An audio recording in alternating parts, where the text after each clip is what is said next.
Hi hello. ഇന്ന് ചെറിയൊരു test സംഭവിച്ചു. നമുക്കിവിടെ കുറച്ച് കോഴി ഉണ്ടായിരുന്നു. കോഴീനെയൊക്കെ ഇന്നലെ വൈകിട്ട് പട്ടി പിടിച്ചുകൊണ്ടുപോയി. നമുക്ക് അതൊക്കെ ഒന്ന് കാണാം. അതാണെങ്കിൽ വീടിൻ്റെ മുറ്റമൊക്കെ ഒന്ന് കാണാം.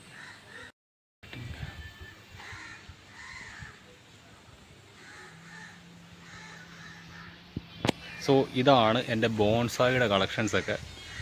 കുറേ ഉണ്ട്, വേറെ ഒത്തിരി ഉണ്ട്. അതൊക്കെ കാണിച്ചു തരാം.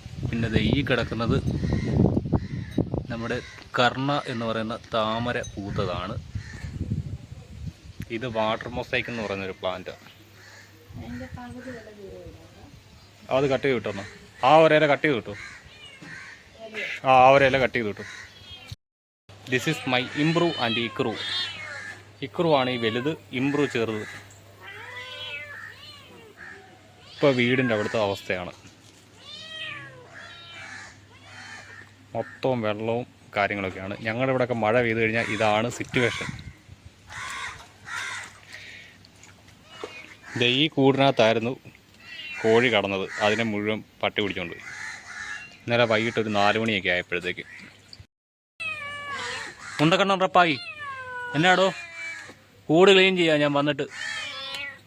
ആ ആണ് നമ്മുടെ വാട്ടർ പ്ലാന്റിൻ്റെയൊക്കെ കളക്ഷൻസ്. താമരയുണ്ട്, ആമ്പലുണ്ട്. ഇത് കണ്ടോ, ഇത് കാവേരി എന്ന് പറഞ്ഞ ഒരു പ്ലാന്റാണ്. 2 മുട്ട് വന്ന് നിൽപ്പുണ്ട്. പിന്നെ ഇതിനകത്താണ് നമ്മുടെ മീൻ കിടക്കുന്നത്, ജയൻറ്റ് ഗൗരാമി. പിന്നെ കുറച്ച് ചെടികളുണ്ട്, ബോൺസായി ഐറ്റംസൊക്കെ. ഇതൊക്കെ എൻ്റെ ക്രിയേറ്റിവിറ്റിയാണ്.